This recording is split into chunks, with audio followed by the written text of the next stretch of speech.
Susan David's book, Emotional Agility, is about mastering your emotions so you can live more effectively and productively.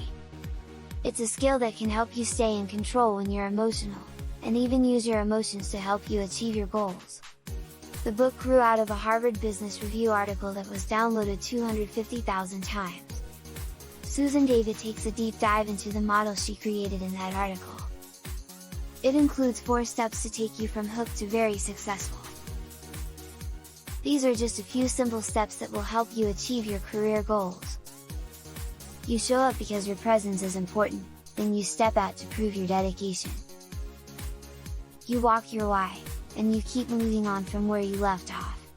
Walking your why simply means making your daily choices according to your own values. Of course, every step is important, but the most helpful thing was understanding how to unhook. Being hooked is when you're stuck with a thought or response that's out of proportion to whatever caused it. Susan explains 2 things that work when you're hooked: face your emotions with self-compassion and awareness, and slowing down. Separating yourself from your thoughts and emotions can help you take better decisions. Here are 5 tips that can help you do that. Take a step back and get a perspective on what you're thinking. Jump out of your head and see things from a much higher or faraway place to gain a new perspective. Imagine your thoughts like a CEO and you are getting recommendations from an advisor.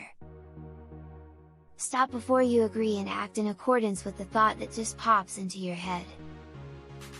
By moving to Miami, LeBron James was able to distance himself from his personal emotions, making the decision that what was best for him as a person.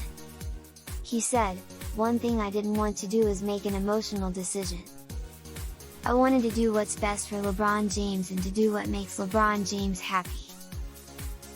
You too can use the third person to create a new perspective before making decisions. Ask yourself, what is the emotion trying to tell me? What is the message here?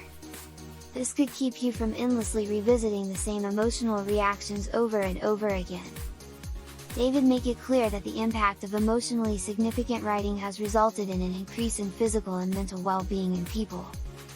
He goes on to say that this was done by requiring people to write about emotionally significant experiences for only 20 minutes a day for 3 days.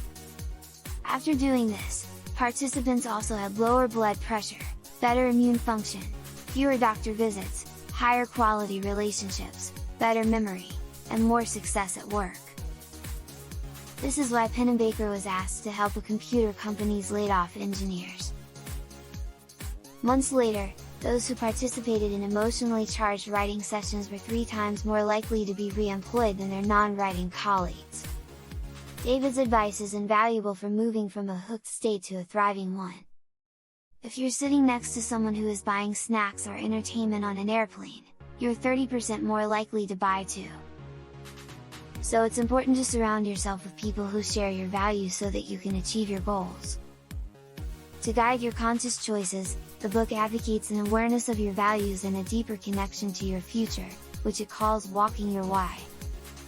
We close out each day by asking ourselves, as I look back at today, what did I do that was actually worth my time?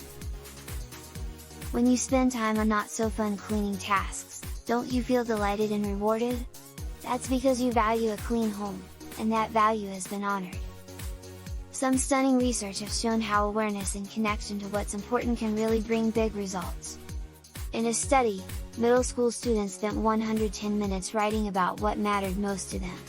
Those students improved their grades enough to close the gap with their more privileged classmates. These studies show that connecting to what matters creates a sense of self and strengthens resolve to overcome short-term adversity. By mastering our emotions, we can free them from their negative impact and become more available and in tune with others. In today's world, the person who is emotionally agile will have an edge over those who are not. So what can you do today to increase your ability to manage your emotions?